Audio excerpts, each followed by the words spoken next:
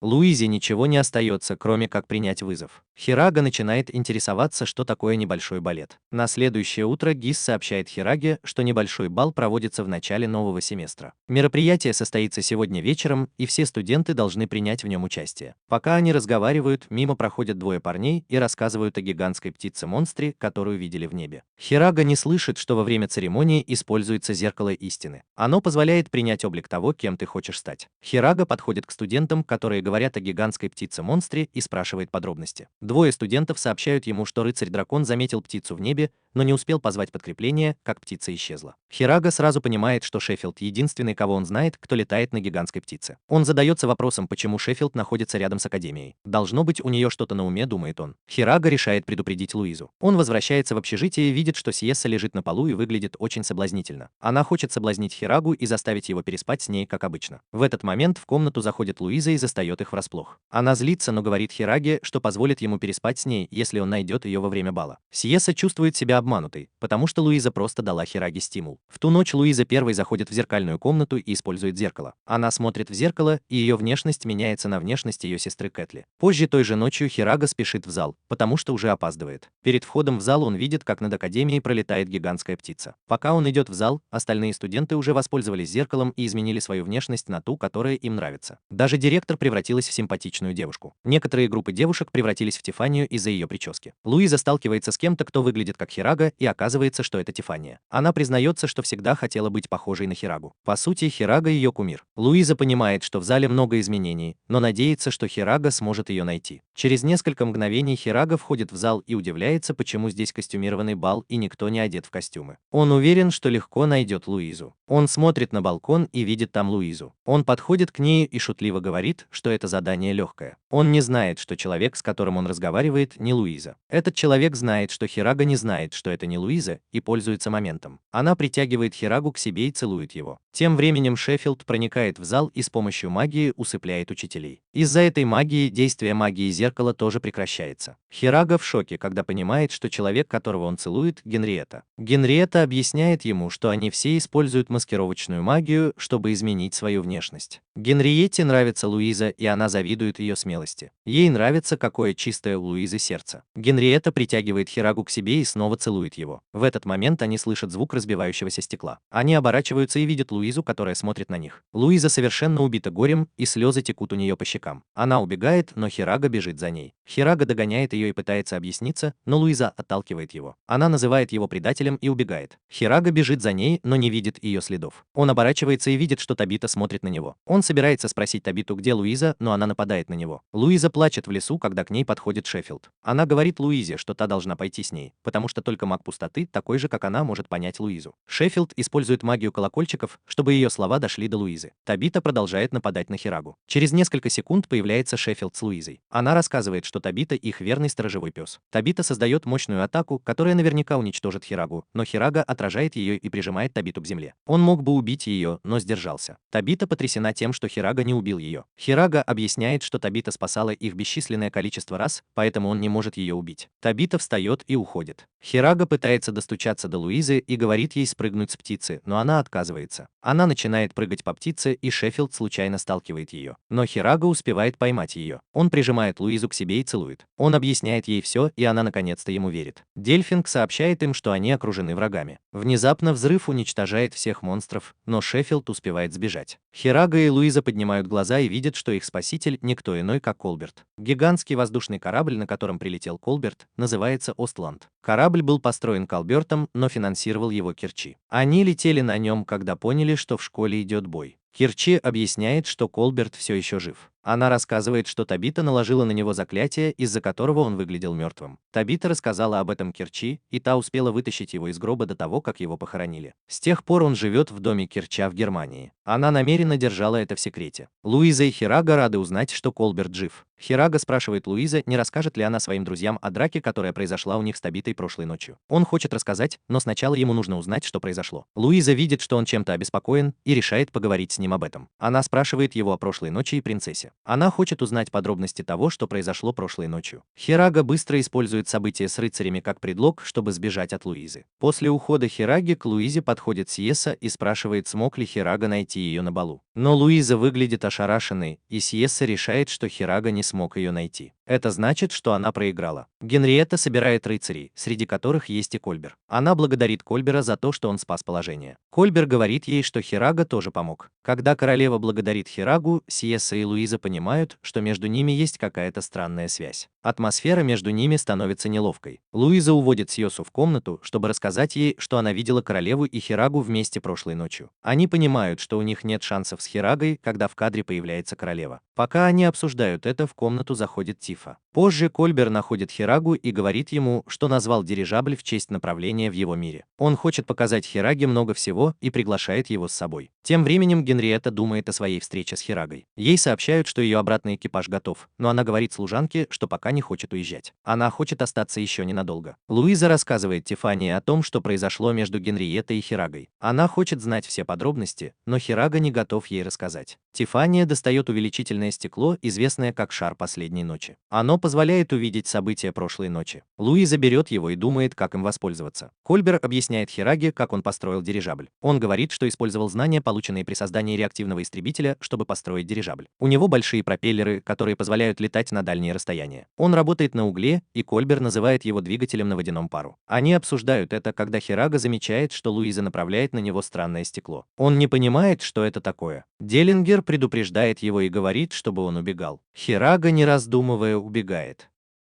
Луиза, Сиеста и Тифания бегут за ним. Он добегает до развилки в корабле и заходит в одну из комнат. Девушки добегают до развилки и решают разделиться, чтобы найти его. Хирага понимает, что зашел в машинное отделение. Он восхищается дизайном, когда в комнату заходит Тифания. Хирага пытается договориться, чтобы его выпустили, но в комнату врываются две другие девушки. Хираге снова удается ускользнуть от них, и он бежит в капитанскую каюту, где видит Кирчи и Колберта, лежащих друг на друге. Колберт пытается объяснить, что все не так, как кажется. Из-за этой небольшой задержки Луиза догоняет его. Она прижимает его к полу и использует на нем зеркало. В зеркале отражается Хирага, который сражается с Табитой. Это шокирует всех, кто это видит. Именно этого Хирага и пытался избежать. Теперь, когда секрет раскрыт, у Бараги нет другого выбора, кроме как рассказать им, что произошло. Она говорит, что Шеффилд был тем, кто отдавал приказы Табите. Он хотел, чтобы она схватила Луизу для Галлии. Кирчи догадывается, о чем говорит Хирага. Она рассказывает, что Табита – член королевской семьи. Нынешний король Галлии – старший брат ее отца, и он виновен в смерти отца Табиты. После его смерти они пытались избавиться от Табиты, но ее мать выпила воду, предназначенную для нее. С тех пор ее мать психически больна. Они также пытались избавиться от нее, отправляя на невыполнимые задания, но Табита каждый раз выживала. Хирага уверен, что эта Галлия отдает приказы Табите. Тем временем Табита отправляется в поместье своей семьи. Она заходит в дом и обнаруживает, что он совершенно пуст. Она заходит в комнату матери и видит, что ее там нет. Внезапно на нее нападает эльф, который представляется как Вишал. Он хочет, чтобы Табита пошла с ним. Табита пытается сопротивляться, но он легко ее побеждает. Сильфида тоже врывается в комнату, но Витар легко справляется и с ней. В академии Генриетта уверяет Хирагу, что соберет доказательства по этому делу. Если она узнает, что Галлия действительно замешана, она готова использовать силы страны, чтобы привлечь их к ответственности. Она просит Хирагу не делать поспешных выводов. После этого Генриетта уходит из академии. В следующей сцене Хирага и его друзья пытаются собрать улики на школьном поле, когда к ним подходит обнаженная девушка. Они потрясены, увидев, что это младшая сестра Табиты. Вся группа в шоке, когда они слышат это.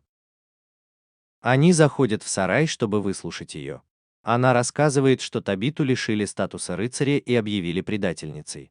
Ее мать тоже арестовали. Табита пыталась спасти мать, но проиграла магу. Группа шокирована, потому что они знают, насколько сильна Табита. Если она проиграла магу, значит это точно маг-квадрат. Хирага не может дождаться, когда сможет помочь Табите, но некоторые члены группы начинают сомневаться в словах Илока. Они не верят, что она действительно сестра Табиты или шпионка из Галлии. Им нужны доказательства. Илока выбегает на улицу, чтобы найти доказательства. Команда побежала за ней, но не смогла ее найти. В этот момент появляется Сильфида и отвечает на все их вопросы. Она подтверждает, что Илока сестра Табиты. Похоже, что Сильфида смогла сбежать из Вита. Хирага уверяет Сильфиду, что он и рыцари найдут способ спасти ее госпожу. Рейнхард напоминает рыцарям, что они являются личным подразделением королевы, и им нужно ее разрешение, прежде чем отправляться на такую миссию. Среди них есть сомнение, что Генриетта не даст им разрешения уйти. Сейчас в Галлии Витард говорит королю Иосифу, что он выполнил возложенную на него миссию, и теперь ему пора выполнить свою часть сделки. Витард сказал Джозефу, что у ворот Шаяра, которые охраняют эльфы, было много народу. Эти ворота считаются вратами всего зла. Они привели к катастрофе 6000 лет назад. Есть пророчество, что когда придут 4 дьявола, пробудится истинный дьявол. Если истинный дьявол проснется, это вернет бедствие. Сила дьяволов – это то, что они называют магией пустоты. Витард хочет, чтобы Джозеф запретил кому-либо приближаться к вратам Шаярна. Затем Джозеф говорит Витарту, что будет продолжать служить ему до конца своих дней. Это единственная причина, по которой он может согласиться на сделку. Витарту не нравится эта сделка, но у него нет другого выбора, кроме как согласиться. После ухода Витарта Джозеф раскрывает свой план использовать тот же препарат, который воздействует на мать Табиты и на нее тоже. Вернувшись в Тристан, Хирага и другие рыцари обращаются к королеве с просьбой разрешить им отправиться в Галлию и спасти Табиту, но она отказывается. Она говорит, что Табита арестована как предательница, и вмешательство рыцарей в это будет расценено как акт агрессии. Это определенно приведет к войне. Именно по этой причине она не может санкционировать операцию. Тогда тогда Хирага лишится своего рыцарского звания. Остальная команда тоже присоединяется к нему. Они говорят Генриетте, что войдут в Галлию как обычные граждане, чтобы спасти Табиту, но Генриетта отказывается. Она тут же приказывает их арестовать. Сильфида находится на расстоянии, и она видит, что Хирагу, Гича и Малакорна арестовали. Она возвращается к остальным, чтобы сообщить им об этом. Кирчи узнает об этом от остальных. Пока троица находится в тюрьме, Хирага уверен, что Луиза пытается убедить королеву отпустить их. Генриетта говорит Луизе, что она не готова их отпустить, потому что боится, что им будет грозить опасность.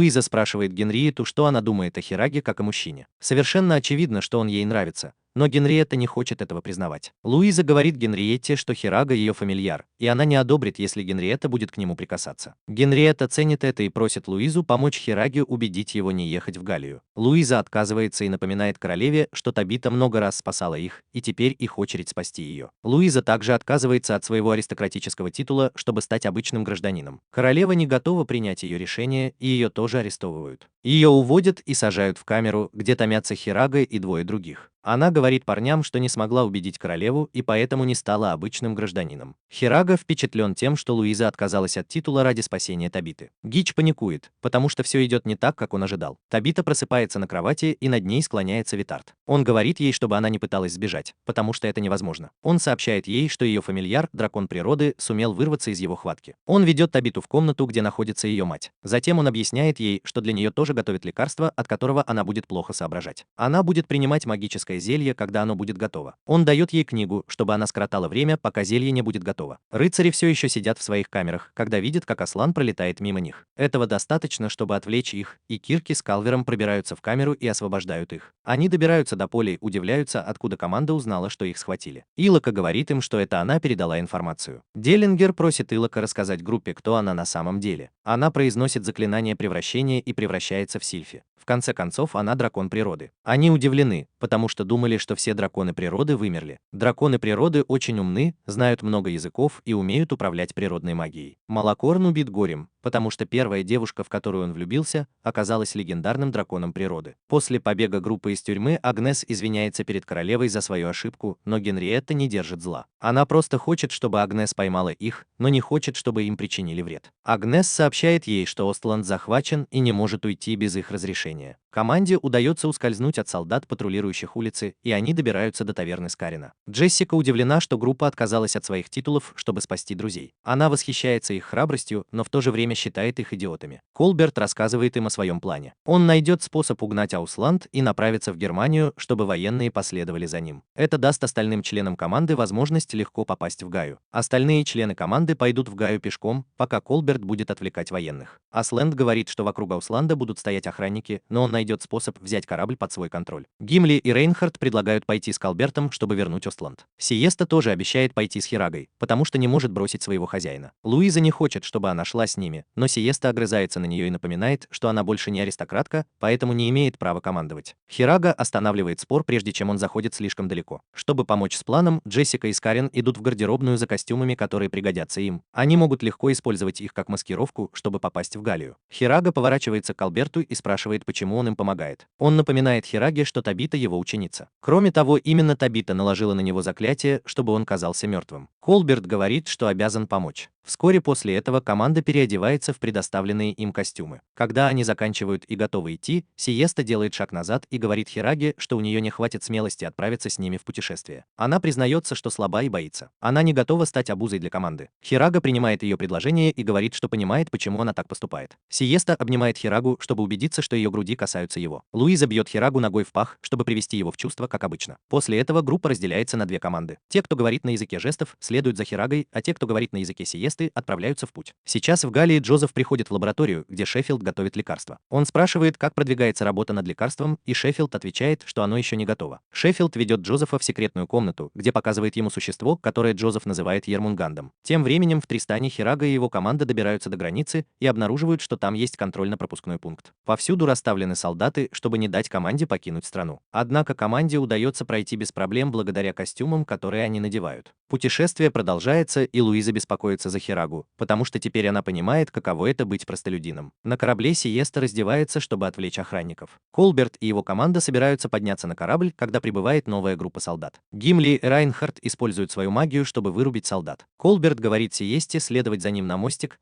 а Райнхард и Гимли идут в машинное отделение. Колберт заводит двигатель, но цепи, которыми корабль был привязан, не дают ему сдвинуться с места. Колберт приказывает Рейнхарду и Гимли добавить угля, чтобы корабль набрал скорость. Они делают это, и корабль вырывается из цепей и улетает. Колберт думает, что военные будут преследовать их, чтобы другая команда смогла беспрепятственно попасть в Галлию. Агнес понимает, что корабль украли, и приказывает своим солдатам отправиться в погоню. Она считает, что они хотят попасть в Германию, а оттуда в Галлию. В Галлии выясняется, что Шеффилд шпионила за командой и знает, что они сейчас летят спасать Табиту. Джозеф говорит ей ничего не предпринимать, потому что хочет посмотреть, как Витард справится с ситуацией. Он ожидает, что битва будет напряженной и зрелищной. Тем временем Табита наконец-то прочитала книгу и теперь считает, что ее наказали за предательство друзей. Всадники продолжают преследовать корабль, но Кольберг не хочет стрелять, потому что не хочет ранить солдат. Луиза спотыкается и подворачивает лодыжку. Хирага берет ее на руки. Луиза удивляется, как Хирага справлялся один в их мире, где у него никого не было. Он был таким храбрым, хотя и был один.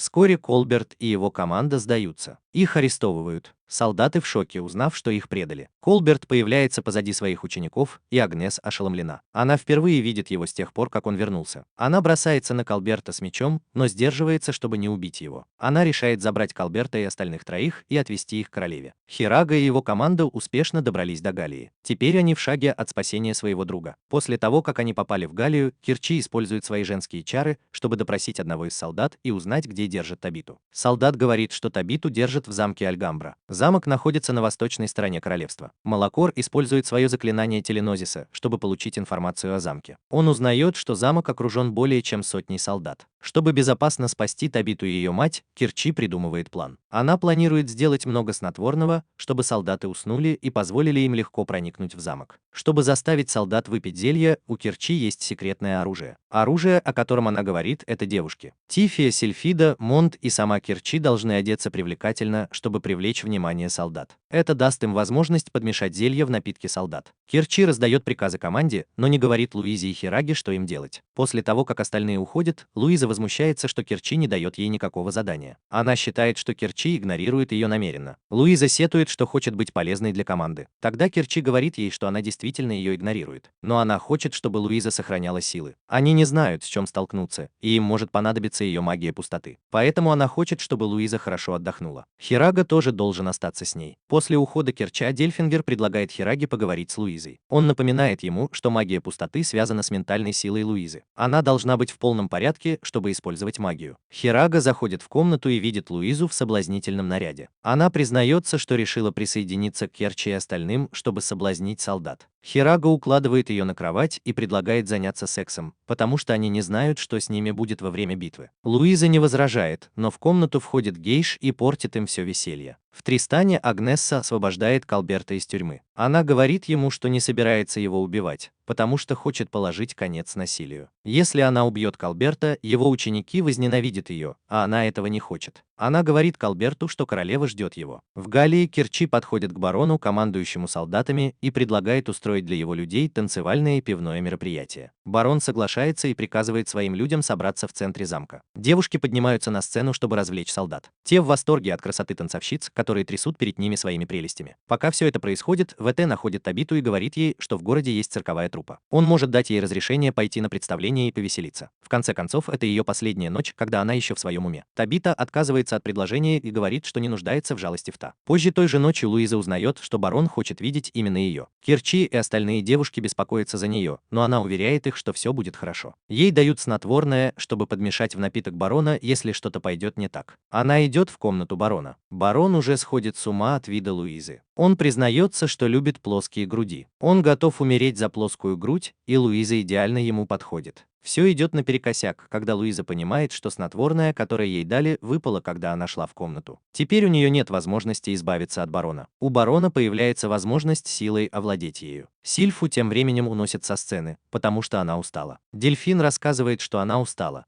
потому что природа не позволяет драконам долго оставаться в человеческом обличье. Хирага видит снотворное на полу, и Тифания сразу понимает, что у Луизы проблемы. Они врываются в комнату и видят, что барон пытается ее изнасиловать. Барон держит ее в заложниках, но Тифания использует заклинание ветра, чтобы на несколько секунд оглушить барона. Это дает Луизе возможность вырваться из его хватки. Барон приходит в себя, но Луиза ударом ноги в лицо снова его вырубает. Хирага говорит Луизе быть осторожнее. Тем временем Табита дочитала роман, который дал ей Витар.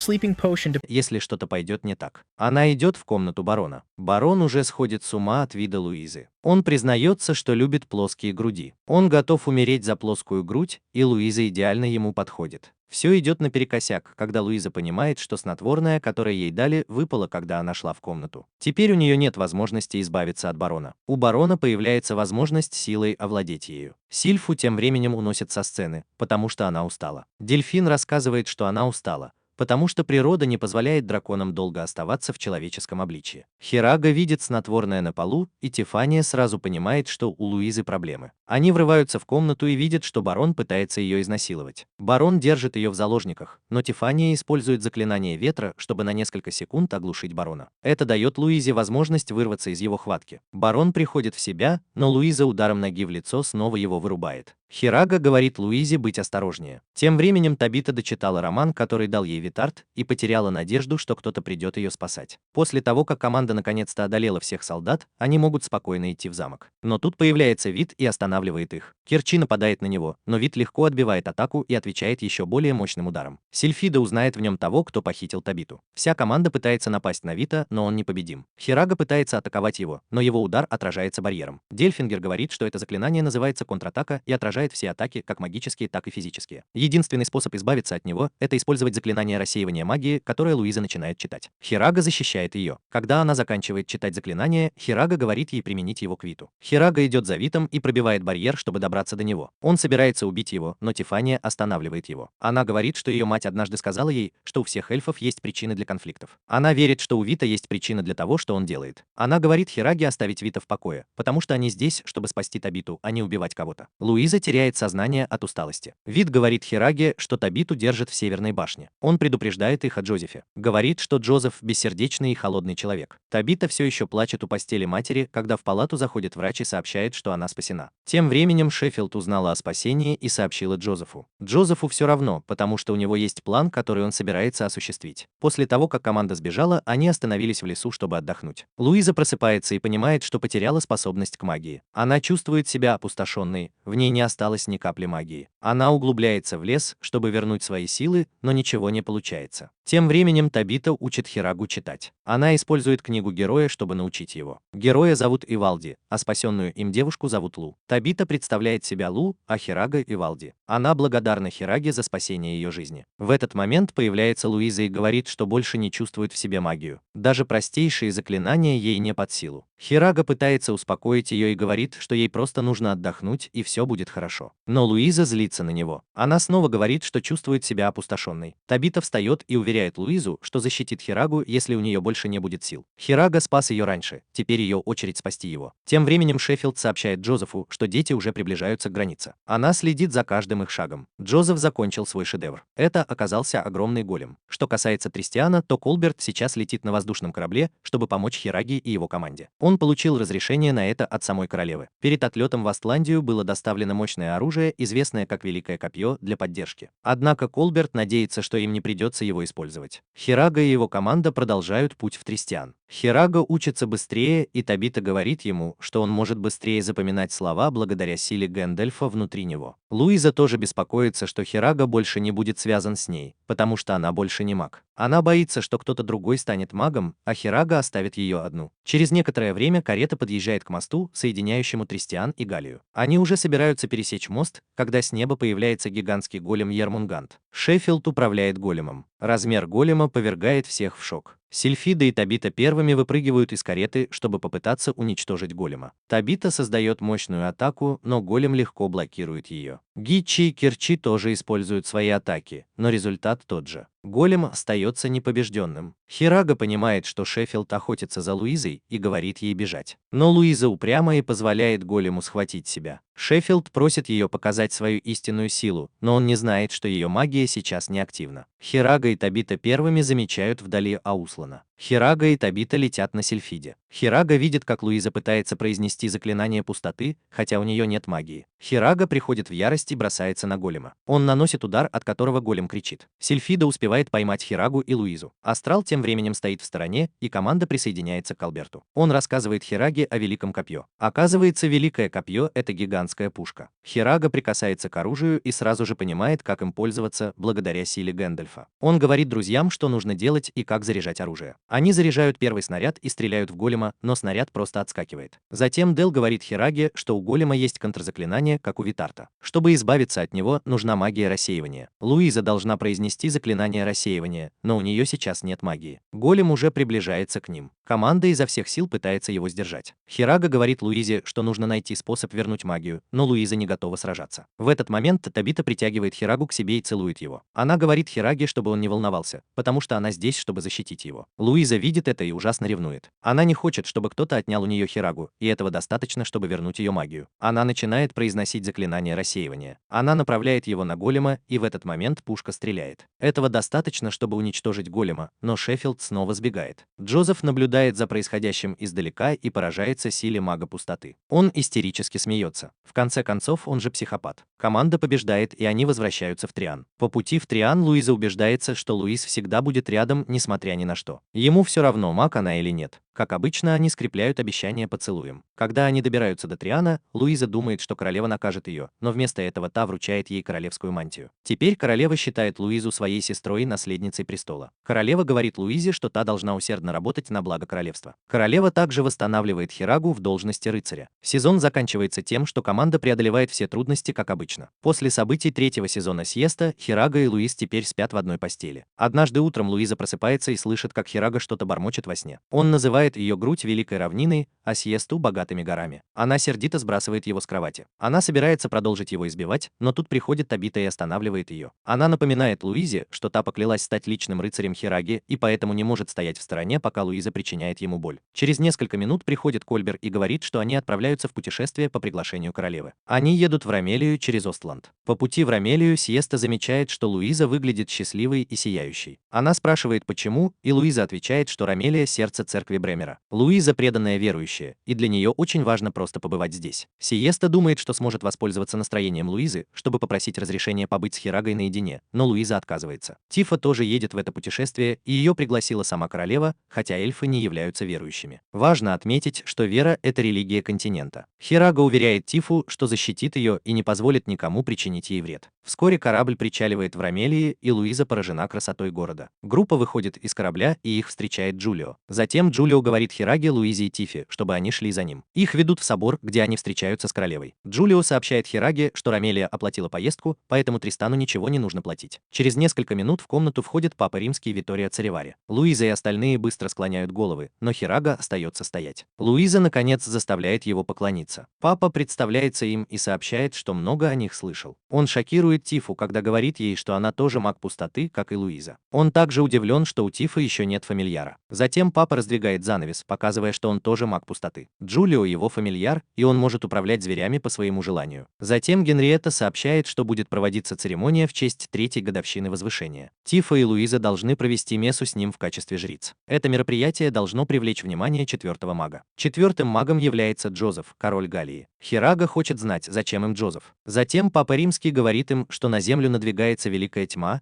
и им нужны 4 мага, чтобы отразить атаки врага. Луиза, не раздумывая, соглашается выполнить задание. После этого группа заходит в кафетерий, чтобы перекусить. В таверне находится группа плохих парней, но Хирага не хочет стрелять. Хирага и Луиза снова начинают спорить. Хирага считает, что ей не стоило соглашаться на это задание. Эльфы не поклоняются тому же божеству, что и они, и это может привести к катастрофе, если не следить за этим. Хирага в гневе выходит из комнаты, потому что спор ни к чему не приводит. В следующей сцене Генриетта зовет Тифу в свою комнату. Она отдает ей королевский рубин, который когда-то принадлежал Уэльсу. Луиза стоит на балконе и видит, как бандиты пробираются к сокровищнице. Между тем Сиеста ругает Хирагу за то, что он не понимает Луизу. Она говорит, что Луиза старается изо всех сил, потому что считает, что это ее право. Хирага понимает, что был неправ, и бежит искать Луизу. В другом месте Луиза сталкивается с 2 ворами, которые грабят сокровищницу. Она пытается остановить их, но ее хватают. Она кричит от боли. Хирага, который все еще ищет ее, сразу же бежит на звук ее голоса. Он догоняет их и бросается на воров, которые пытаются причинить боль Луизе. Один из воров, Жак, говорит своему другу, чтобы тот убегал с добычей, а он догонит его позже. Хираге удается отвлечь Джека, пока Луиза наносит ему сокрушительный удар. Тем временем Тифа проводит ритуал призыва под башней, где сражается Хирага. Тифа активирует магию, и над ней открывается портал. Взрыв от атаки Луизы сбивает Хирагу с крыши, и он проваливается в портал на землю. Теперь вопрос в том, является ли Хирага фамильяром Тифа или нет. Стражники уводят вора. Когда пыль оседает, Хирага отчитывает Луизу за то, что она в одиночку пыталась сражаться с плохими парнями. Затем он говорит ей, что теперь понимает ее. Он знает, откуда она и что она пытается сделать. Луиза взвалила на свои плечи весь мир и пытается спасти всех. Луиза тянется к Хираге, чтобы он ее поцеловал. В этот момент в комнату заходит Тифа, и атмосфера становится неловкой. Они начинают спорить, кто первым начал целоваться. С другой стороны, Тифа просто растеряна. Она хочет знать, является ли Хирага ее фамильяром,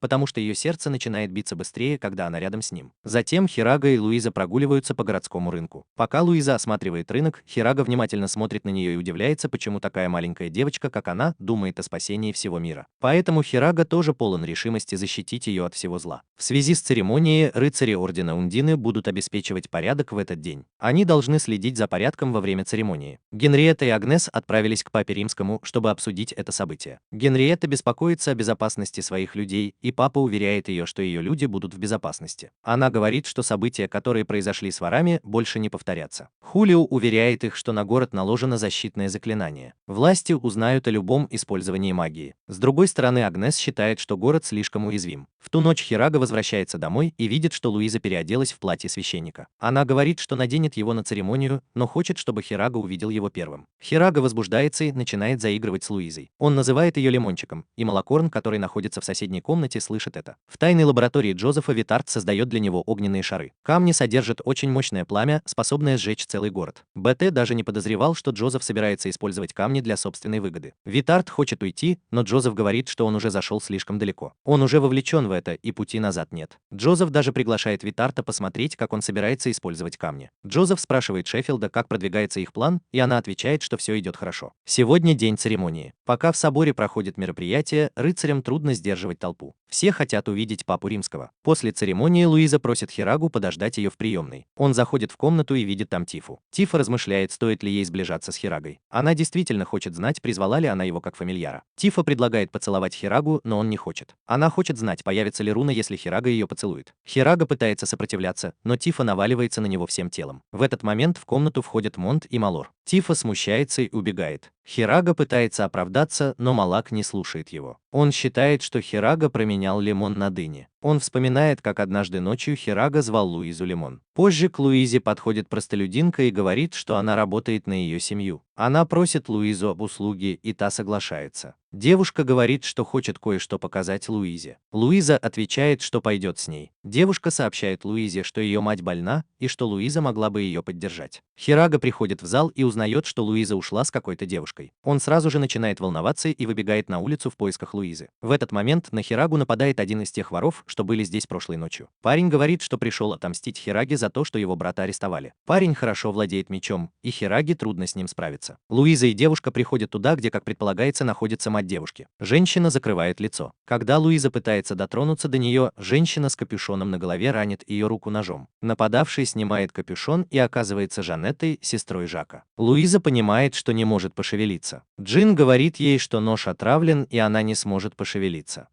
Джин целует ее в щеку и понимает, что Луиза обладает огромной силой. Она собирается продолжить, но тут появляется Шеффилд. Она называет Джин одной из сестер элементалей и приказывает ей не выходить за рамки. Оказывается, Джин работает на Шеффилда. Они заключают сделку, и Джин оставляет Луизу Шеффилду. Луиза теряет сознание от действия яда. Тем временем второй вор все еще сражается с Хирагой. Джин сообщает ему, что их миссия окончена, и они могут уходить. Парень присоединяется к сестре на крыше. Перед уходом Джин говорит Хираге, что Луизу похитил Шеффилд. Хирага бежит по городу в надежде найти Луизу, но безуспешно. Позже Аньес и Хирага приходят в собор, чтобы поговорить с папой. Папа сочувствует Хираге и говорит, что не ожидал, что преступники могут действовать средь бела дня без использования магии. В этот момент входит Табита и сообщает, что за этим стоит Галия. Она говорит, что сестры Элементали работают на Галию. Они отряд убийц. Возможно, Луиза уже пересекла границу. Входит посыльный и сообщает папе, что войска Галеона приближаются к границе. Возможно, они собираются напасть на Ромалию. Позже Луиза просыпается на военном корабле. Джозеф и Шеффилд тоже там. Джозеф говорит, что хочет использовать силы Луизы для чего-то ужасного. Луиза очень надеется, что Хирага найдет ее. Джозеф и Шеффилд вскоре узнают, что Ромелия отправила флот, чтобы противостоять им. Луиза спрашивает Джозефа, зачем он это делает. Она хочет знать, чего он добивается, но он ничего не отвечает. Его не интересует желание. Все, чего он хочет, это разрушение и жестокости. Шеффилд достает зеркало, которое было украдено в Ромелии братьями-элементалями. Это зеркало позволяет Шеффилду красть магию пустоты у других людей и передавать ее Джозефу. Джозефу нужно от Луизы только одно – ее заклинание разрушения. Оно ему нужно, чтобы осуществить свой план. Шеффилд использует зеркало, чтобы скопировать заклинание и передать его Джозефу. Жители Ромелии начинают задаваться вопросом, что происходит. Они видят, как много военных покидают город. Джозеф кладет один из огненных камней в руку Гаргульи и отправляет ее к флоту Ромелии. Затем он произносит заклинание взрыва и использует его, чтобы уничтожить Гаргулью, которая в свою очередь уничтожает огненный камень. В результате происходит мощный взрыв, который сотрясает весь регион. Даже некоторые солдаты Джозефа пострадали от взрыва. Но даже несмотря на мощный взрыв, Джозеф недоволен. Он ожидал чего-то большего. Он берет еще один камень и снова отправляет Гаргулью к флоту Ромелии. В Ромелии Хирага просит Табиту одолжить ему ее фамильяра, и она соглашается. Перед тем, как они уходят, Хулия останавливает Хирагу и дает ему артефакт, который хранился в Ромелии. Он надеется, что артефакт поможет Хираге в борьбе с Джозефом. Ромелийский флот начинает отступать, когда видит, что к ним приближается еще одна Гаргулья. Джозеф снова активирует огненный камень, и это уничтожает большую часть войск, а также наносит урон городу. Жители города в панике разбегаются. Луиза снова спрашивает Джозефа, чего он добивается. Он отвечает, что пытается понять, сколько жестокости и разрушений он должен причинить, прежде чем заплачет. Он говорит, что когда-то был милым ребенком, но его сердце превратилось в камень, когда его брат стал во всем превосходить его. Он убил своего брата и ничего не почувствовал. Он убил много горожан, но ни разу не заплакал. Он отчаянно пытается сделать что-то, что заставит его плакать. Он приказывает Шеффилду отдать последний камень пламени. Прежде чем Шеффилд успел передать камень Гаргулье, Луиза смогла освободиться от веревок. Она ударила Шеффилда и схватила камень. Она спрыгнула с корабля, но Гаргулья погналась за ней и забрала камень. Луиза продолжала падать и молча позвала Хирагу на помощь. В этот момент появились Хирага и Табита. Хирага успел спасти Луизу, прежде чем она разбилась насмерть. Хирага запрыгнул на корабль Джозефа, а Табита и Луиза погнались за Гаргульей. Хирага пытался помешать Джозефу произнести заклинание. В Ромалии Гич и Малкорн смогли увести горожан в собор. Кирчи и остальные члены команды увидели Луизу и Табиту, которые преследовали Гаргулью. Они поняли, что они пытаются помешать ей устроить еще один взрыв. На корабле Шеффилд встал между Джозефом и Хирагой. Она готова защищать своего хозяина, пока он не закончит читать заклинание разрушения. Она создает целую армию Гаргулей, чтобы сразиться с Хирагой. Вскоре он понимает, что врагов слишком много. Все, что ему нужно сделать, это избавиться от Шеффилд, чтобы Гаргульи перестали действовать. Затем он вспоминает об артефакте, который дал ему Джулио. Он достает артефакт, и оказывается, что это пистолет. Он стреляет Шеффилд в бедро, чтобы она больше не могла создавать Гаргулей. Хирага оставляет Шеффилд и идет за Джозефом. Тем временем Табите и Луизе удается забрать последний камень у Гаргульи благодаря заклинанию забвения, которое Тифа наложила на чудовище. Луиза и Табита возвращаются на корабль. Хирага замечает, что Джозеф произносит заклинание и останавливает его. Он уже почти закончил читать заклинание. Он направляет пистолет на Джозефа, но тот шокирует его и убегает с невероятной скоростью. Джозеф говорит, что его магия пустоты – это ускорение. Хирага успевает среагировать, но они оба замирают на месте. Хирага приставляет меч к шее Джозефа, а тот достает пистолет и направляет его на Хирагу. Джозеф уже готов нажать на курок, когда появляются Табита и Луиза. Луиза атакует Джозефа заклинанием взрыва, а Табита смертельно ранит его ледяными иглами. Хирага тоже попадает под удар, но выживает. Джозеф прижат к стене, он выглядит слабым и беспомощным. Табита подходит к нему, чтобы убить, но Хирага останавливает ее. Она говорит Луизе, что они отдадут Джозефа Ромелии, чтобы он мог искупить свои грехи. В этот момент появляется Шеффилд и отталкивает Луизу в сторону. Она хватает камень. Она готова активировать его, если троица не уйдет. Джозеф уже умирает, а она не хочет, чтобы они унижали ее хозяина. У троицы нет другого выбора, кроме как уйти. Когда они улетают, Шеффилд целует своего хозяина, прежде чем активировать камень. Луиза, Табита и Хирага видят вдалеке большой взрыв.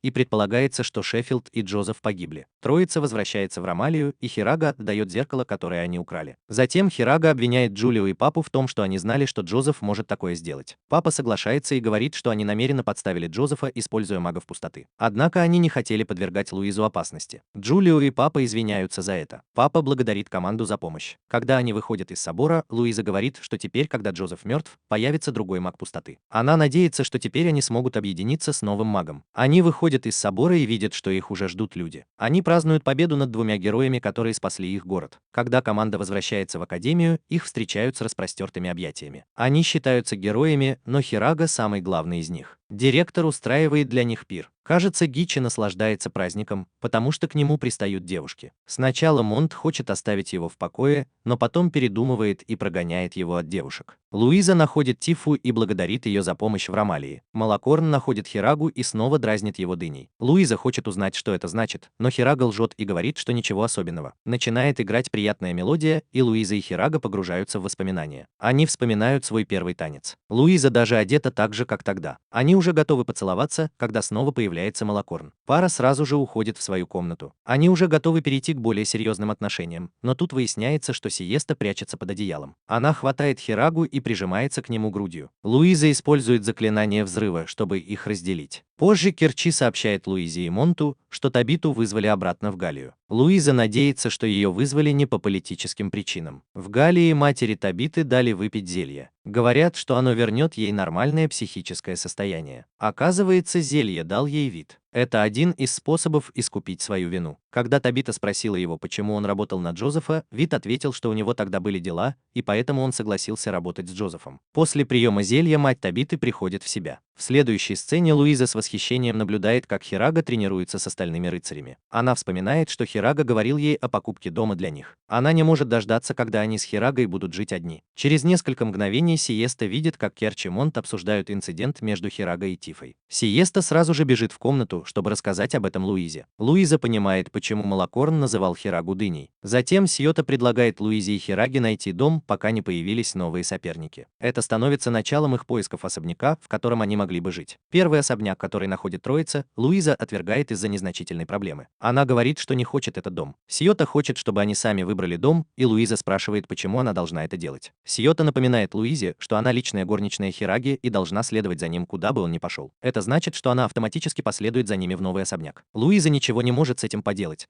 потому что сама королева назначила Сиоту горничной Хираги. После осмотра множества домов и особняков, которые им не подошли, троица отправляется в гостиницу Сена, чтобы отдохнуть. Хирага говорит Сену, что Луиза очень привередлива. Она отвергла все дома, в которые они заходили. Пока они сидят, к Хираге подбегают несколько девушек. Сена рассказывает, что Хирага популярен с тех пор, как победил Джозефа. В его честь даже поставили пьесу. В ней рассказывается, как он победил Джозефа. Сиота и Луиза понимают, что им нужно как можно скорее найти дом. Если они этого не сделают, появятся новые соперники, а они этого не хотят. В Галлии Табите сообщают, что она станет королевой. Это решение было принято руководством, и они считают, что она подходит для этой должности. Мать Табиты тоже хочет, чтобы она заняла трон, потому что ее отец всегда хотел восстановить страну. 3 дня спустя Луиза, Хирага и Сиота все еще ищут подходящий дом. Они искали и искали, но так и не смогли ничего найти. Они шли по улице, когда Агнес сообщила им, что королева вызвала их во дворец.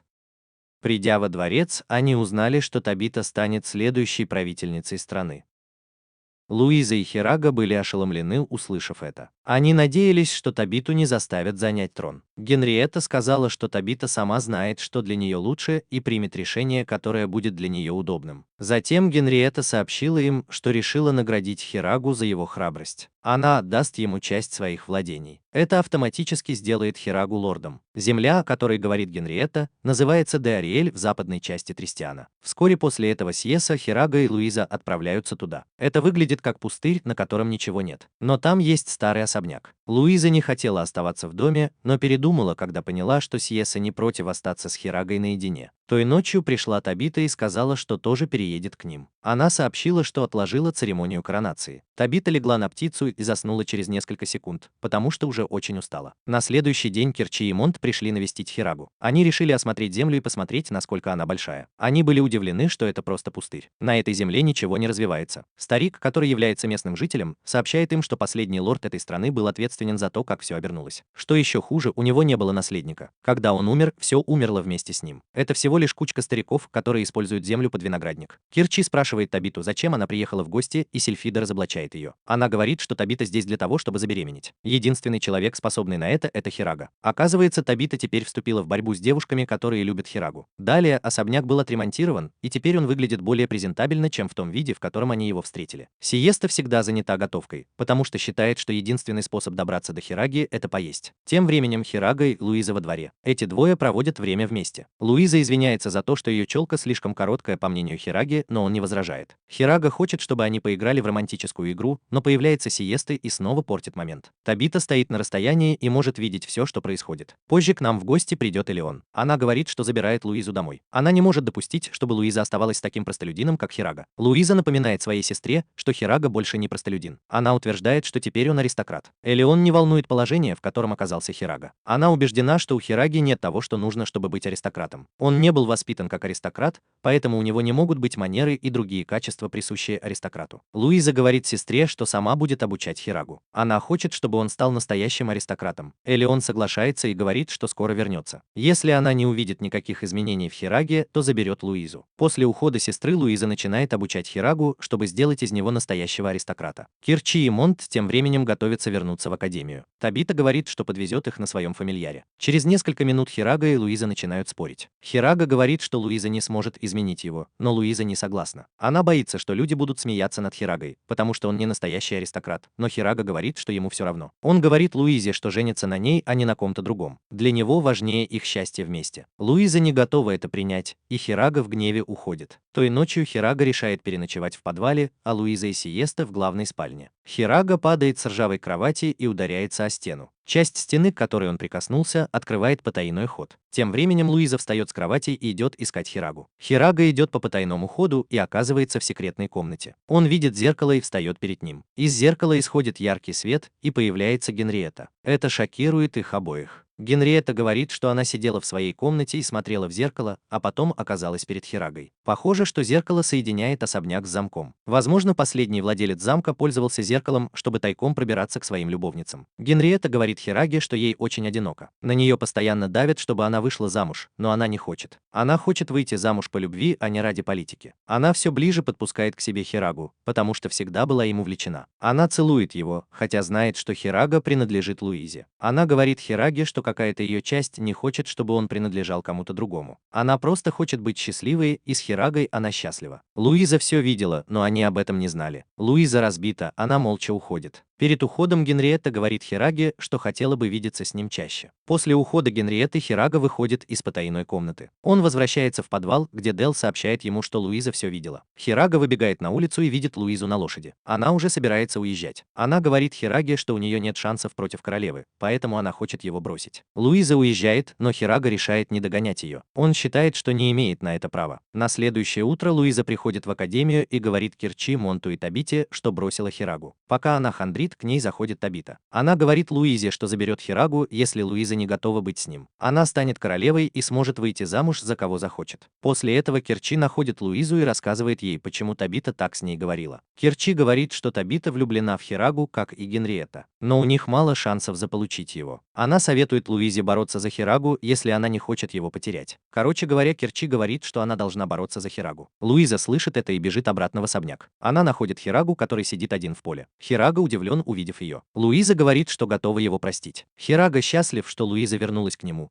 потому что только она может сделать его счастливым. У них неразрывная связь, и они так сильно любят друг друга, что не хотят этого признавать. После этого Луиза идет в потайную комнату и закрывает вход, чтобы Хирага или принцесса больше не могли пользоваться зеркалом. Несколько дней спустя Генриетта замечает, что зеркало в ее комнате больше не работает, и начинает задаваться вопросом, почему. Хирага и Луиза говорят, что им нужно было изучить зеркало, чтобы понять, какая магия соединяет два места одновременно. Зеркало соединяет комнату принцессы с потайной комнатой. Внезапно Хираге сообщают о чрезвычайной ситуации. Он выбегает на улицу и видит, что Табита и остальные собрались там. Они говорят ему, что из-под земли бьет горячая вода, и это может быть знаком того, что дьявол идет за ними. Хирага говорит им, что не нужно волноваться, потому что то, что они видят, это природное явление. Это называется горячий источник, говорит он. Воду можно использовать для купания. Хирага сразу же предлагает устроить вечеринку. Теперь, когда дом готов, он может устроить вечеринку и пригласить гусей и остальных друзей повеселиться. Информация о том, что Хирага приглашает их на вечеринку, доходит до гусей и остальных в академии. Тиффа очень рада, потому что это даст ей возможность снова увидеть Хирагу после после долгого перерыва. Строительство горячего источника уже началось. Хирага дал строителям чертежи того, как должен выглядеть источник, и они уже работают над этим. Хирага говорит Луизе, что хотел бы, чтобы они вместе искупались в источнике, но Луиза сомневается, что сможет. Она очень стеснительная и говорит, что умрет от смущения. Луиза оглядывается и видит, что Табита смотрит на нее и Хирагу. Она подходит к Табите и благодарит ее за то, что она сказала ей в академии. Благодаря ее словам Луиза решилась помириться с Хирагой. Табита говорит Луизе, что если все повторится, она заберет Хирагу себе. В тот вечер Табита уходит из-за стола, потому что у нее нет аппетита. Сильфида говорит ей, что нужно пользоваться моментом, пока есть возможность. У нее осталось мало времени до возвращения в Галлию, и ей нужно, чтобы Хирага переспал с ней до этого. Той ночью Табита пробирается в постель Хираги. Она хочет силой заполучить Хирагу, но появляется Луиза и прерывает их. Луиза не хочет, чтобы Хирага уходил из ее поля зрения, и то же самое касается Табиты и Сиесты. Хирага находит способ сказать девушкам, чтобы они спали в одной постели, а он будет спать один. Ночью Луиза пытается пробраться к Хираге и Табите, но Сиеста останавливает ее. На следующий день начинают съезжаться гости, чтобы подготовиться к вечеринке. Сесилия и Луиза видят, как в особняк пробирается человек в капюшоне. Они сразу же следуют за ним. Вскоре они загоняют незнакомца в угол и снимают с него капюшон. Оказывается, это Генриетта. Она сбежала из замка, чтобы прийти на вечеринку. Генриетта и Луиза решают вместе принять ванну. Пока они это делают, Луиза упоминает Хирагу. Королева признает, что любит Хирагу и не готова отказаться от него. Из-за Хираги они начинают драться в воде, но потом устают и мирно разговаривают. Луиза наконец-то принимает тот факт, что Генриетта любит Хирагу. В конце концов, Хирага замечательный человек, и понятно, что он нравится девушкам. Луиза и Генриетта счастливы, что после стольких лет им удалось провести вместе такой замечательный момент. Позже Хирага узнает, что королева рядом. Он находит ее в лесу и решает, что это хорошая возможность поговорить. Хирага признается королеве, что любит Луизу, и она единственная, ради кого он остался в этом мире. Он остался здесь, чтобы защищать ее и заботиться о ней, потому что она единственная, ради кого бьется его сердце. Генриетта слышит это и говорит Хираге, что понимает его. Перед уходом Генриетта говорит Хираге, что не готова сдаться. Она не против, если чувства будут односторонними. Они не знают, что Табита сидит на дереве позади них и все слышит. Той ночью все девушки остаются в горячем источнике, чтобы вместе понежиться. Мальчики пытаются присоединиться к ним, но девочки прогоняют их. После долгого пребывания в воде у Тифы начинается тепловой удар. Она выглядит не очень хорошо, но ей удается выйти из бассейна. Она заходит в ближайшую комнату, которую видит, когда заходит в особняк. Кирчи и остальным пора возвращаться в академию. Они оставляют Тифу ночевать, потому что она еще не пришла в себя. Когда они выходят из особняка, мимо них тоже проезжают трое на лошадях. После того, как все уходят, Луиза решает искупаться с Хирагой. Она снимает одежду и просит Хирагу сделать то же самое. Она хочет начать делать то, что сделает ее счастливой,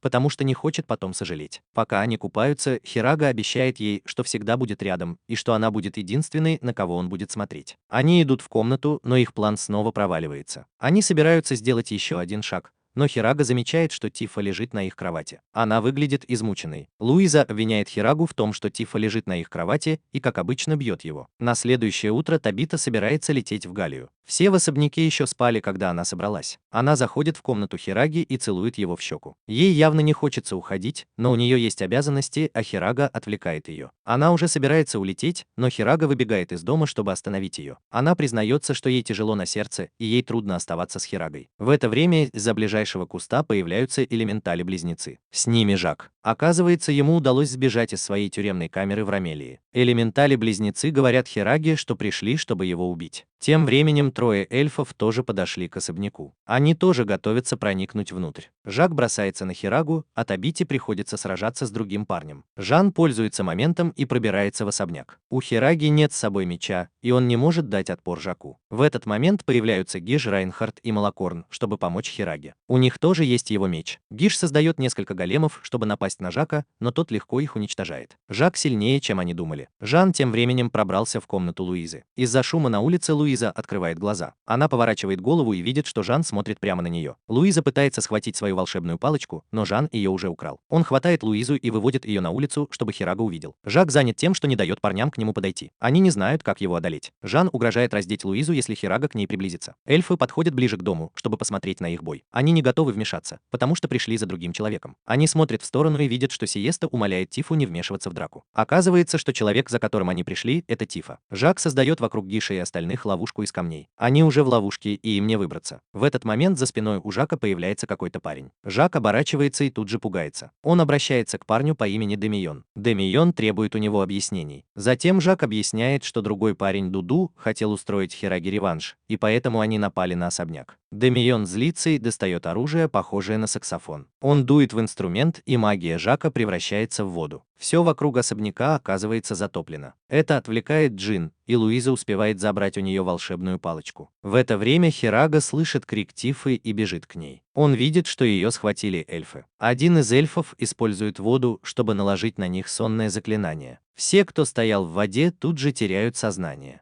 Сильфида видит это с неба.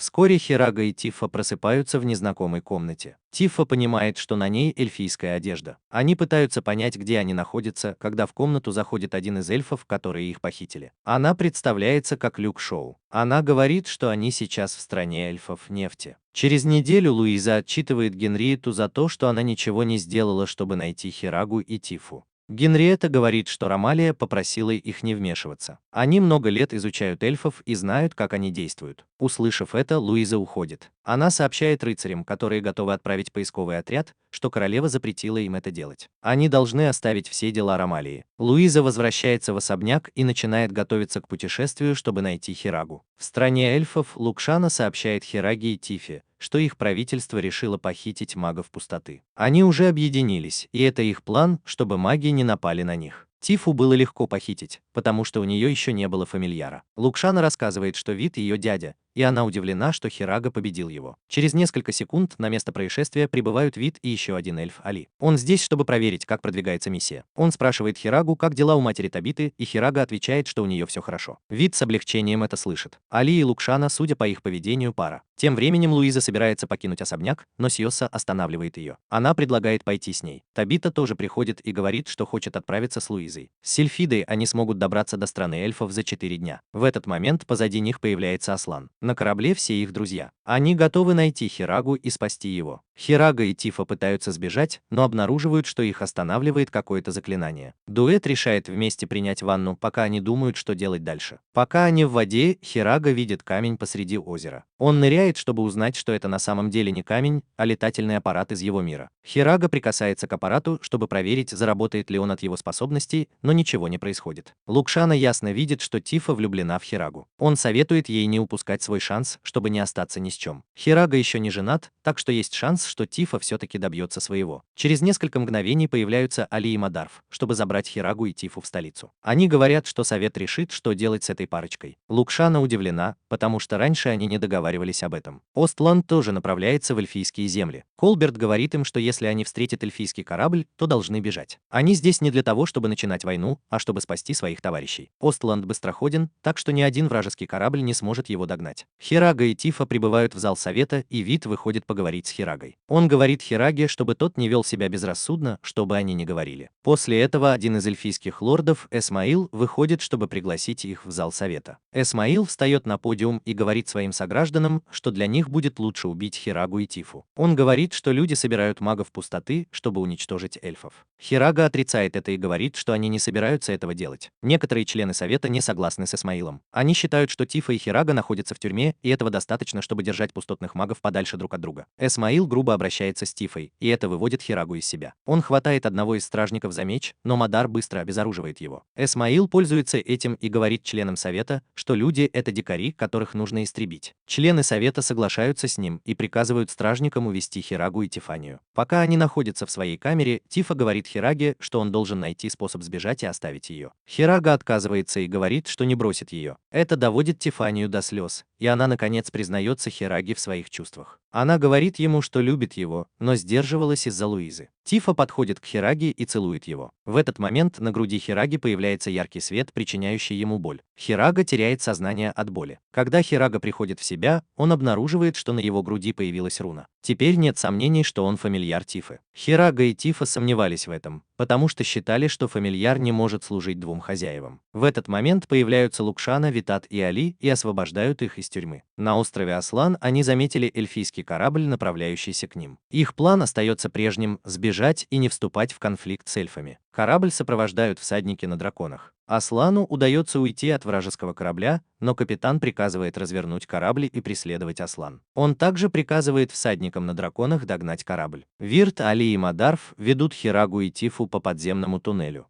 Пока они идут, Вид говорит Хираге, что не собирался отдавать их властям. Он хотел, чтобы они остались в оазисе Лукшаны, но Эсмаил каким-то образом добился своего. Вид говорит Хираге, что согласился работать с Джозефом из-за страха. За время, проведенное с Джозефом, он понял, что опасна не магия пустоты, а сердце того, кто ею владеет. Хирага уверяет Вита, что Тифа и Луиза никогда не будут использовать магию пустоты для разрушения, и Вит говорит, что он это знает. Они подходят ко входу в туннель, но обнаруживают, что он запечатан магией. Оказывается, Эсмаил уже ожидал, что они поступят именно так. Эсмаил и Вит – давние враги, и Эсмаил искал способ избавиться от Вита. Это лучший шанс для Эсмаила осуществить задуманное. Прежде чем Вит и остальные понимают, что происходит, их окружают эльфийские солдаты, а Мадарф – их командир. Лукшана говорит Хираге не убивать солдат, потому что это только разозлит эльфов еще больше. Теперь на Аусланде на корабль нападают всадники на драконах. Колберт не хочет, чтобы его ученики сопротивлялись, чтобы избежать жертв. Он приказывает Сиесте увести Луизу и спрятать ее. Эльфам будет опасно узнать, что на корабле есть маг пустоты. Затем он останавливает корабль, чтобы эльфы смогли их схватить. Они бегут так быстро, как только могут, но вскоре стражники снова загоняют их в угол. Витард вынужден воздвигнуть стену между ними и солдатами. Вернувшись в Остланд, Эр сталкивается с Кольбером и требует объяснить причину, по которой он пересек эльфийские территории с детьми. Затем Кольбер говорит ему, что они здесь для того, чтобы спасти своих товарищей. Эр удивлен, услышав это, потому что он ничего не знает ни об одном человеке, который был захвачен в плен. Сейчас в туннелях Медарф начинает бить кирпичом по стене. Он говорит группе сдаваться, иначе он наполнит это место ядовитым туманом. Луиза в данный момент думает о Хираге, где она прячется. Хирага тоже думает о ней. Именно в этот момент руна Хираги начинает ярко сиять. Это активирует связь между ним и Луизой. В книге заклинаний Луизы открывается новое заклинание. Луиза произносит это заклинание, и оно создает портал между тем местом, где она находится, и тем, где находится Хирага. Эта парочка счастлива видеть друг друга. Портал начинает закрываться, потому что магия Луизы исчерпана. Внезапно из руны на груди Хираги в Луизу устремляется волна энергии. Луиза наполнена энергией, и она способна держать портал открытым. Благодаря этому вся группа сможет сбежать до того, как Мадарф и его люди пробьют стену. W все еще обсуждает с Кольбером подлинность его заявления, когда появляется Вит. К счастью, Эр бывший ученик Витарта. Витарт может использовать свое влияние, чтобы заставить Райда освободить студентов и корабль. Он обещает рассказать Райду подробности позже. После того, как команда собралась, Луиза говорит, что очень хотела увидеть Сайте, и это помогло ей получить заклинание, которое спасло его. Затем Хирага рассказывает команде о своей новой руне. Витарт говорит Али и Лукшане, что они должны вернуться в земли людей. Он вернется в столицу эльфов Адил, но пока будет скрываться. Луиза понимает, что Хираге пришлось поцеловать Тифу, чтобы появилась руна. Она гоняется за Хирагой по кораблю, чтобы убить его. После того, как команда сбежала из эльфийских земель, они отправляются в Людус, столицу Галлии. Табита просит одного из чиновников подготовить все к коронации. Хирага понимает, что Табита наконец-то решила стать королевой королевства. Мать Табиты говорит ей, что гордится тем, что Табита наконец-то решила занять трон. Пока идет подготовка к коронации, Луиза беспокоится, что Хирага и Тифа теперь проводят больше времени вместе. Хирага и Тифа теперь всегда ходят вместе. Хирага иногда неосознанно игнорирует Луизу. Луиза замечает, что Хирага прикасается к Тифе и уже думает, что между ними что-то происходит. Она подбегает и хватает его за руку. Она начинает расспрашивать его, но Хирага защищается. Он говорит ей, что просто пытался вытащить жука из рубашки Тифы. Луиза все еще не верит Хираге, пока жук не вылетает из рубашки Тифы. Хирага и Тифа уходят вместе. Луиза решает, что должна показать Хираге, что она была его хозяйкой до того, как появилась Тифа. Поскольку Али и Люк Шауна остались в королевском крыле, Люк Шауна решает осмотреть королевский дворец. Она выходит из здания и видит Малахорна и Гейша, которые ждут снаружи. Они говорят Люку, Шауне и Али, что они не могут покинуть здание. Они объясняют, что коронация Табиты должна пройти без помех. Если люди узнают, что среди них есть эльфы, может начаться хаос. Между ними вот-вот вспыхнет драка, но Хирага успевает вовремя их остановить. После этого он идет в свою комнату, где Луиза выбирает одежду, которую она хотела бы надеть на бал, который состоится после коронации Табиты. Луиза просит Хирагу помочь ей выбрать платье. Выбрав платье, Луиза просит Хирагу надеть его для нее. Пока она одевается, Луиза разрешает ему потрогать ее грудь. Затем она спрашивает, она ли его единственная хозяйка. Он собирается ответить, когда в комнату врывается Тифа, ища помощи Хираги с пуговицей на платье. Луиза решает помочь Хираге. Она изо всех сил старается, чтобы Хирага не прикасался к груди Тифы. За день до коронации Генриетта приехала в Галлию на коронацию Табиты. Али выбегает из дома, чтобы сказать Гичу и Малахорну, что Люк Шауна пропал. Она нашла способ сбежать из здания. Али хочет, чтобы они как можно скорее нашли его невесту. Сначала они отказываются, но соглашаются, когда узнают, что Папа Римский только что прибыл на коронацию Табиты. Это достаточный повод, чтобы найти ее до того, как ее увидит Папа Римский. Они находят Хирагу и рассказывают ему об исчезновении Луки Шауны. Хирага обещает присоединиться вернется к поискам, как только закончит с папой. После этого Хирага, Луиза, Тифа и Генриетта встречаются с папой римским. Луиза рассказывает ему и Хулио, как им удалось спасти Хирагу и Тифу. Она также рассказывает папе римскому, как энергия Хираги помогла ей удержать портал. Папа римский удивлен, а Хирага показывает ему руну на своей груди. Хулио тоже удивлен, потому что один человек не может быть фамильяром для двух магов. Папа римский говорит группе, что новая сила Хираги принадлежит другому легендарному фамильяру, известному как Лифтрасир. Он обладает способностью усиливать силу магов пустоты. Вот почему сила Луизы возросла. Папа римский продолжает объяснять. Он говорит, что фамильяром Джозефа было божественное существо по имени Майю Зуна Таниен. Это был Шеффилд. Гандара – левая рука божественного существа. Правой рукой божественного существа является Виндольф, и это Хулио. Наконец, сердце божественного существа – Лифтрасир. Папа римский рад новой силе, которую он только что получил. Он говорит, что Хирага сможет усилить их силу, даже если последний маг пустоты еще не появился. Той ночью Монт и Кирчи приходят, чтобы забрать Тифу Луизу у Хираги. Они говорят ей, что у них девичник с Табитой. Завтра ее коронация, поэтому они должны остаться с ней на ночь. Это нужно, чтобы составить ей компанию, пока она окончательно не лишится свободы. По дороге в комнату Табиты Монт видит, как Гучихи пристает к девушке, и она избивает его. Он пытается сказать, что ищет кого-то, но Монт ему не верит. Она сердито уходит. Они уже собираются войти в комнату Табиты, когда Монт, Кирчи и Луиза сталкиваются с Лучаной. Она говорит им, что сбежала из пристройки, чтобы посмотреть на дворец. Монт понимает, что гусь говорит правду. Табита слышит их голоса за дверью и открывает. Она удивлена и рада видеть друзей. Позже Хирага и остальные узнают, что Лучана с девочками. На следующий день папа коронует Табиту, и она становится новой королевой Галлии. Люди празднуют это событие. Позже той же ночью Луиза идет по коридору и слышит, как Джулио и папа разговаривают. Папа говорит Джулио, что Хирага потеряет часть себя, когда воспользуется своей новой силой. Короче говоря, жизнь Хираги будет сокращаться с каждым использованием силы. Если он будет продолжать использовать ее, то в конце концов умрет. Луиза потрясена, услышав это, и стоит не в силах сдержать слезы. Где-то происходит извержение вулкана, но похоже, оно породило что-то страшное. Во время бала Луиза не может сосредоточиться. Она думает только о том, что Хирага умрет, если воспользуется своей усиливающей силой. Она молится, чтобы не случилось ничего такого, что заставит Хирагу использовать силу. Но они не знают, что город уже охвачен огнем, и то, о чем она молится, уже здесь. После коронации группа возвращается в Триан. Сиеста заходит в комнату Луизы и видит, что она не спит. Она удивлена этим и замечает, что Луиза выглядит подавленной. Она просит Луизу рассказать, в чем дело. Луиза собирается это сделать, но тут в дверь стучится Агнес. Агнес сообщает, что королева вызывает Тифу, Хирагу и Луизу во дворец. Когда они приходят во дворец, Генриетта говорит им, что папа римский прислал за ними. Она сообщает, что деревня у подножия гор Огненного дракона была полностью разрушена. Это необычное дело, и поэтому папе нужна их помощь. Сильфи приходит во дворец. Она отведет их в Ромелию. Перед отъездом Сиеста подбадривает Луизу. Она говорит, что они вернутся домой целыми и невредимыми и будут жить счастливо.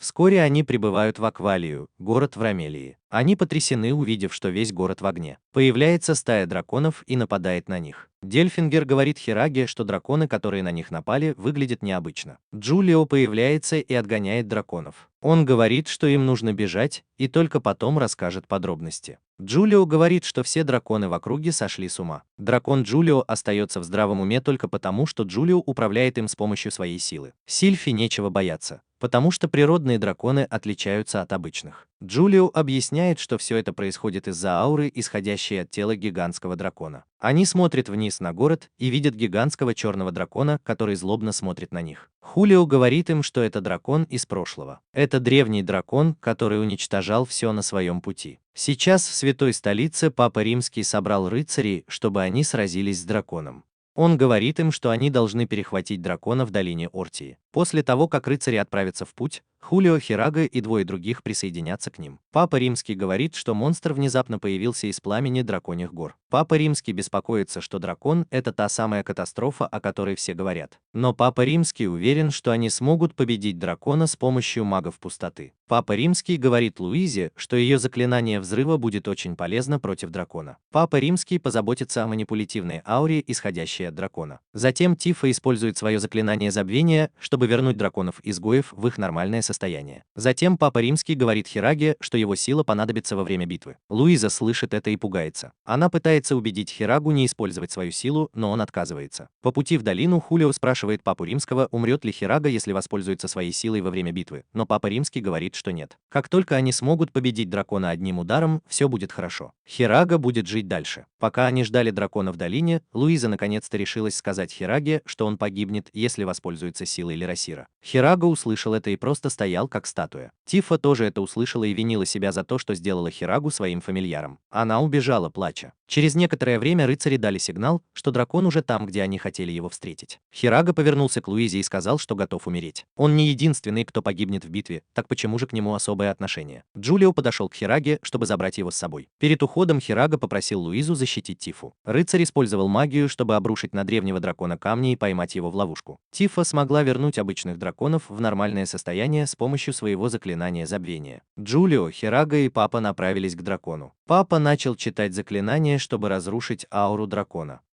Хирага поддерживал Папу силой Левтрасира. Заклинание, похоже, сработало, и аура начала исчезать.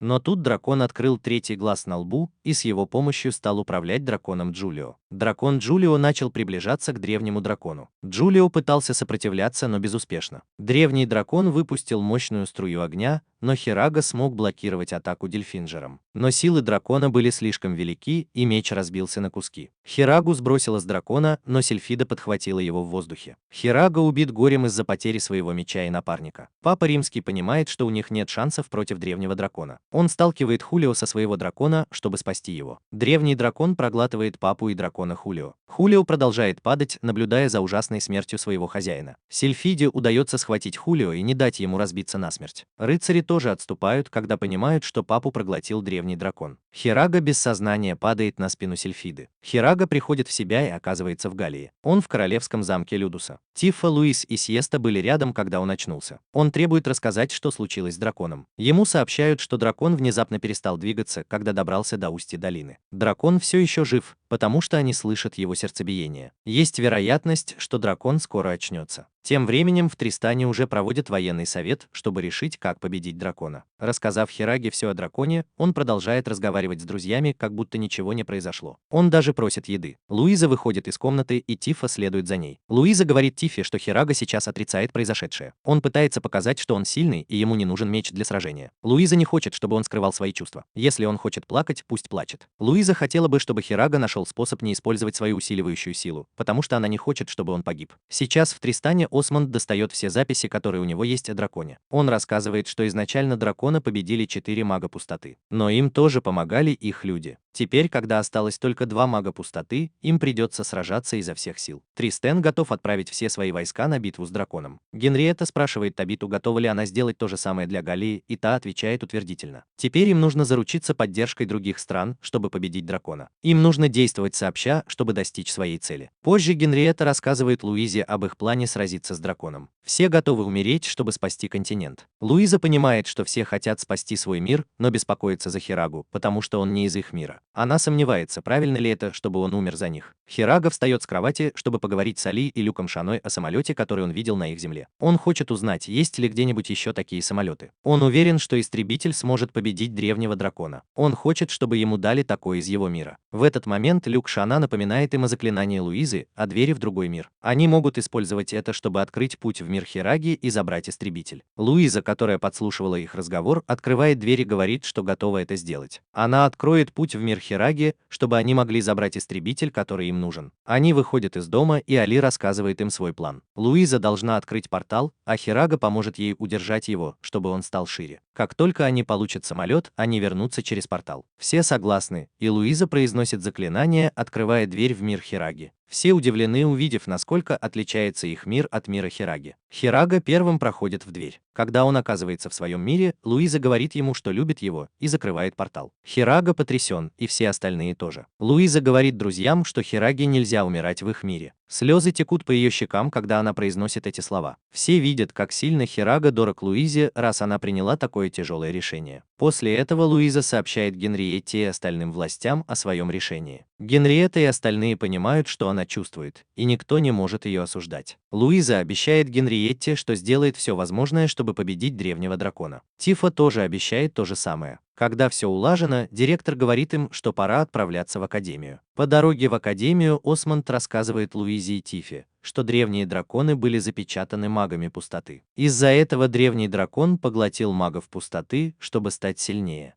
Поэтому дракон напал на Ромалию. Его привлек Папа Римский. Теперь, когда он поглотил Папу Римского, его следующей целью станут Луиза и Тифа. Они направляются в академию, чтобы там было достаточно места для сражения с драконом. Студентов академии Осмонд тоже эвакуировал, так что беспокоиться ни о чем. Военные готовы вступить в бой с древним драконом. Они прибывают в академию и узнают, что Керчи и его друзья все еще там. Они отказались уходить и готовы помочь в предстоящей битве. Табита тоже наняла братьев Элементалей, чтобы они помогли в битве. В конце концов, они же наемники. Али и Люкшана тоже готовы сражаться вместе с людьми. В Японии Хирага в отчаянии. Он боится, что Луиза погибнет в битве, и ему нужна ее помощь. Он бежит к месту, где открылся первый портал, который перенес его в Триздану. Он надеется, что портал откроется снова и перенесет его к любимой. В темном переулке его окружают бандиты и избивают. В другом мире древний дракон наконец-то пробуждается от спячки. Он поднимается в воздух и начинает летать. Кажется, он стал сильнее, чем раньше. Дракон уничтожает целую флотилию солдат и военных кораблей одним лишь дыханием. Вскоре после этого в Академии узнают, что дракон приближается к ним на огромной скорости. Они надеются продержаться, пока Генриетта и основные силы военных не прибудут в Академию, чтобы помочь. В Японии Хирага возвращается в дом своей семьи. Он уже собирается позвонить в дверь, но передумывает. Он не может жить без Луизы, и это побуждает его найти способ добраться до своей возлюбленной. Дракон вскоре прибывает в Академию. Братья и сестры стихий активируют магический барьер, чтобы защитить Академию от нападения дракона. Они не уверены, что барьер выдержит, потому что территория слишком большая. Первая атака дракона успешно отражена барьером. Обычные драконы, сопровождающие древнего дракона, приближаются к Академии, чтобы нанести больше урона. Хирага тем временем берет газету и находит в ней важную информацию. Древний дракон продолжает атаковать Академию, но вскоре прибывает объединенная армия под командованием Генриетты. У них есть пушки на кораблях. Пушки заряжены и готовы к бою. Генриетта отдает приказ, и дракон попадает под обстрел. Атака наносит дракону урон, и он падает на землю. Дракон перестал двигаться, и некоторые солдаты решили, что он повержен. Но Джулио знает, что дракон все еще жив.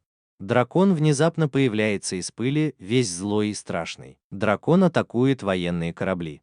Но эльфы прибывают вовремя и создают щит, который защищает Генриетту и остальные корабли. Обычные драконы начинают атаковать Академию. Барьер снова не выдерживает. Древний дракон начинает разрушать башню Академии, чтобы выманить Тифу и Луизу. Тифа и Луиза решают покинуть Академию, чтобы дракон последовал за ними. Сильфида выводит их из Академии, и дракон тут же бросается за ними. Тифа использует заклинание забвения, чтобы избавиться от обычных драконов, которые их преследуют. Тифа и Луиза обнаруживают, что часть магического щита, защищающего дракона, была разрушена, когда по нему открыли огонь. Это отличная возможность для Луизы использовать заклинание взрыва. Она начинает читать заклинание, и после того, как заканчивает, выпускает взрывную волну в сторону поврежденного щита. В результате взрыва появляется яркая вспышка света, и когда она исчезает, Луиза понимает, что ее заклинание не убило дракона. Дракон бьет Сильфиду хвостом, и они падают на землю. В Японии Хирага понял, что будет солнечное затмение. Он раздобыл истребители и отправился в космос, надеясь, что это перенесет его в другой мир. Луиза поднимается с земли и видит, что дракон направляется к ней и Тифе. Дракон открывает пасть, чтобы проглотить Луизу, но в этот момент Хирага появляется в небе на своем истребителе. Он выпускает 2 ракеты в спину дракона. Все потрясены, увидев, что Хирага вернулся. Хирага удивляется, когда Дельфинджер говорит с ним по внутренней связи. Оказывается, Дельфинджер спал внутри руны Хираги после того, как меч сломался. Хирага выпускает еще одну ракету в дракона, и этого достаточно, чтобы пробить его защиту.